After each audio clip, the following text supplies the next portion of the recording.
স্বয়ং রাষ্ট্রপতি মোহাম্মদ শাহাবুদ্দিন নিজেও কখনো কল্পনা করেননি বিএনপি সরকার এসে রাষ্ট্রপতি হিসেবে বহাল রাখবে তাকে। বিএনপিতে রাষ্ট্রপতি বানানোর মতো নেতার অভাব নেই, কিন্তু বিএনপি হাঁটল সংবিধান, নিয়ম এবং সৌহার্দ্যের পথে। রাষ্ট্রপতি পদে রেখে দেওয়া হলো মোহাম্মদ শাহাবুদ্দিনকে। জামায়াত জোটের প্রচণ্ড আপত্তির মধ্যেও রাষ্ট্রপতিকে সমর্থন দিয়ে গেছেন তারেক রহমানের সরকার। অন্তর্বর্তী সরকারের আমলে রীতিমতো গৃহবন্দী থাকা রাষ্ট্রপতি আলোর মুখ দেখেন বিএনপি সরকার ক্ষমতায় আসলে। সংসদে ভাষণ থেকে গ্রামের বাড়ি ঘুরতে যাওয়া সবই চলে স্বাভাবিকভাবে। সেই রাষ্ট্রপতি গত মে মাসে চিকিৎসার জন্য গেলেন ইংল্যান্ডে। গণমাধ্যমে গুঞ্জন, সেখানে গিয়ে টেলিফোনে শেখ হাসিনার সঙ্গে কথা বলেছেন রাষ্ট্রপতি মোহাম্মদ শাহাবুদ্দিন। শেখ হাসিনার সাথে টেলিফোনে কথা বলার ঘটনা যদি সত্যি হয়, বিশ্লেষকদের মতে তারেক রহমানের সরকারের সাথে এটা রীতিমতো প্রতারণার শামিল।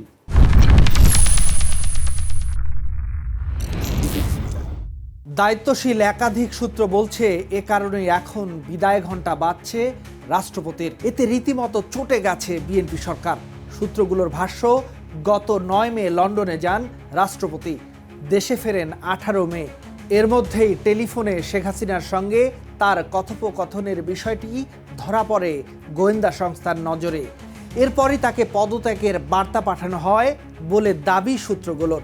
ফলাফল, প্রায় 3.25 বছর পর হয়তো বদলে যাচ্ছে বাংলাদেশের রাষ্ট্রপতি।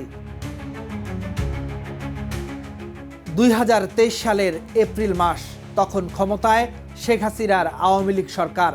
অবসরপ্রাপ্ত জেলা ও দায়রা জজ এবং দুর্নীতি দমন কমিশনের সাবেক কমিশনার হিসেবে পরিচিত শাহাবুদ্দিনকে রাষ্ট্রপতি পদে মনোনয়ন দেয় ক্ষমতাসীন দল।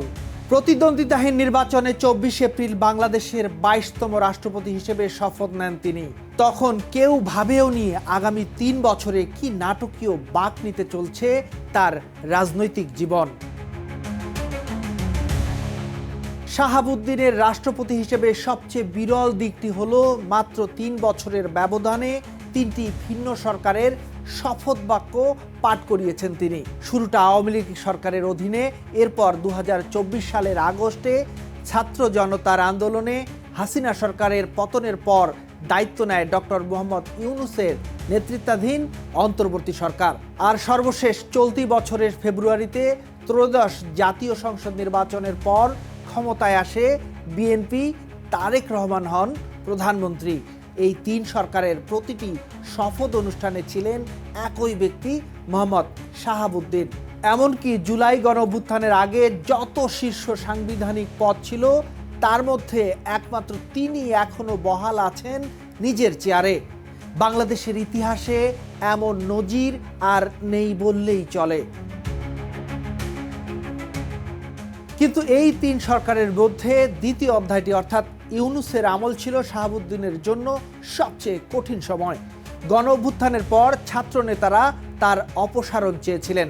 বঙ্গভবন ঘেরাও সহ নানা কর্মসূচি পালন করেছিল আন্দোলন কেন্দ্রিক সংগঠনগুলো। অভিযোগ ছিল তিনি স্বৈরাচারী শক্তির পক্ষে কথা বলছেন। 2025 সালের ডিসেম্বরে অন্তর্বর্তী সরকারের আমলেই তিনি বলেছিলেন ফেব্রুয়ারির নির্বাচনের পর মেয়াদের মাঝামাঝি সময়ে পদত্যাগ করতে চান, কারণ ইউনূস সরকারের আচরণে তিনি অপমানিত বোধ করেছেন। দৃশ্যপট বদলায় বিএনপি ক্ষমতায় আসার পর। চলতি বছরের ফেব্রুয়ারিতে এক সাক্ষাৎকারে শাহাবুদ্দিন নিজেই বলেছিলেন সরকার চাইলে তিনি দায়িত্বে থাকবেন, নয়তো স্বেচ্ছায় পদত্যাগ করবেন। সরকার বদলের পরপরই অবশ্য তাকে সরিয়ে দেওয়ার পথে হাঁটেনি বিএনপি। কিন্তু মে মাসের সেই লন্ডন সফর আর ফোনালাপের ঘটনার পর পাল্টে যায় হিসাব নিকাশ। তবে শেখ হাসিনার সাথে কি নিয়ে কথা হয়েছে তা জানা যায়নি। এদিকে ডিসেম্বরে দেশে ফেরার ঘোষণা দিয়েছেন ক্ষমতাচ্যুত প্রধানমন্ত্রী শেখ হাসিনা। দেশের সার্বিক পরিস্থিতি সম্পর্কে জানতেই হয়তো কথা হয়েছে তাদের, এমন মত বিশ্লেষকদের। বিএনপির এক জ্যেষ্ঠ নেতার ভাষ্য অনুযায়ী শুধু ওই ফোনালাপি এর একমাত্র কারণ নয়, বিষয়টা আরও জটিল। তার কথায় শেখ হাসিনা সম্প্রতি আগামী ডিসেম্বরের মধ্যে দেশে ফেরার পরিকল্পনার কথা জানানোর পর রাজনৈতিক পরিস্থিতি আরও স্পর্শকাতর হয়ে উঠেছে। গত 10 জুলাই রয়টার্সের এক প্রতিবেদনেও বলা হয়, মৃত্যুদণ্ডপ্রাপ্ত হাসিনা ও নিষিদ্ধ আওয়ামী লীগের কয়েকজন জ্যেষ্ঠ নেতা ডিসেম্বরের মধ্যে ভারত থেকে ফিরে আত্মসমর্পণের In the heart of the city rises a destination built for greatness. International Convention City, Bosundhara. Life takes a new course. পরিকল্পনা করছেন। একই সঙ্গে দেশের ভেতরে দলটির পুনর্গঠনের উদ্যোগও নজরে রাখছে কর্তৃপক্ষ। এমন প্রেক্ষাপটে গত 17 জুলাই মন্ত্রিসভার বৈঠকে প্রধানমন্ত্রী তারেক রহমান আওয়ামী লীগ, ছাত্রলীগ, যুবলীগ ও সহযোগী সংগঠনগুলোর বিরুদ্ধে অভিযান জোরদারের নির্দেশও দেন। সরকারের উচ্চ পর্যায়ের একটি সূত্রের ভাষ্য, শাহাবুদ্দিনের পদ ছাড়াটা স্বাভাবিক প্রক্রিয়া। সূত্রটি বলছে তিনি আজ বা কাল থাকবেন না, এটাই স্বাভাবিক। একই সঙ্গে সূত্রটির দাবি, রাষ্ট্রপতি তার পুরনো রাজনৈতিক যোগাযোগ পুনঃস্থাপনের চেষ্টা করছেন। এমন তথ্য সরকারকে যথেষ্ট অসন্তুষ্ট করেছে। গণ অভ্যুত্থান পূর্ববর্তী সময়ের কাউকে সর্বোচ্চ সাংবিধানিক পদে রাখা আর সমীচীন মনে করছে না সরকার। সংবিধান বলছে, রাষ্ট্রপতি পদত্যাগ করলে নতুন রাষ্ট্রপতি নির্বাচিত না হওয়া পর্যন্ত জাতীয় সংসদের স্পিকারই ভারপ্রাপ্ত রাষ্ট্রপতির দায়িত্ব পালন করবেন। এরপর 90 দিনের মধ্যে সংসদ সদস্যদের ভোটে নির্বাচিত হবেন নতুন রাষ্ট্রপতি। সংসদে বিএনপির সংখ্যাগরিষ্ঠতা থাকায় দলটির মনোনীত ব্যক্তিরই রাষ্ট্রপতি হওয়ার সম্ভাবনা প্রবল। এতদিন ভাবা হচ্ছিল নতুন রাষ্ট্রপতি পদে হয়তো দেখা যেতে পারে বিএনপির জ্যেষ্ঠ নেতা খন্দকার মোশাররফ হোসেন কিংবা আব্দুল মঈন খানের মতো কাউকে। কিন্তু হঠাৎ করেই সরকারের গুরুত্বপূর্ণ একটি পদে চুক্তিভিত্তিক দায়িত্বে থাকা একজন সচিবের নাম আলোচনায় চলে এসেছে।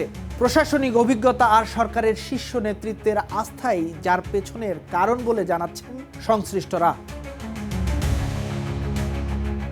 আলোচনায় থাকা এই সচিব হতে পারেন মন্ত্রিপরিষদ সচিব নাসিবুল গনি, প্রশাসনে যিনি পরিচিত মুখ। 1982 ব্যাচের এই কর্মকর্তা কর্মজীবন শুরু করেন রাঙ্গামাটিতে সহকারী কমিশনার হিসেবে।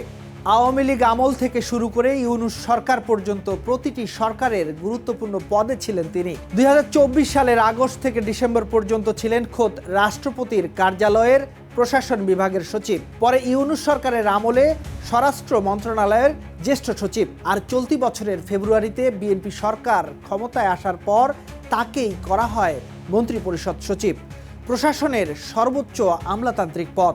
অর্থাৎ 3টি ভিন্ন মতাদর্শের সরকারের অধীনেই আস্থাভাজন থেকে গেছেন এই আমলা। আর এখানেই হয়তো লুকিয়ে আছে রহস্যের চাবিকাঠি। বঙ্গভবন সংশ্লিষ্ট একটি সূত্র বলছে, 1-2 দিনের মধ্যেই এ বিষয়ে সিদ্ধান্ত আসতে পারে বলে শোনা যাচ্ছে।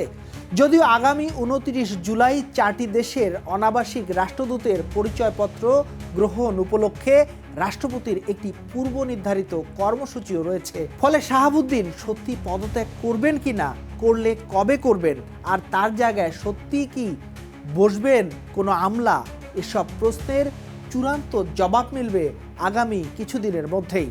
ততদিন পর্যন্ত অপেক্ষা করতেই হচ্ছে।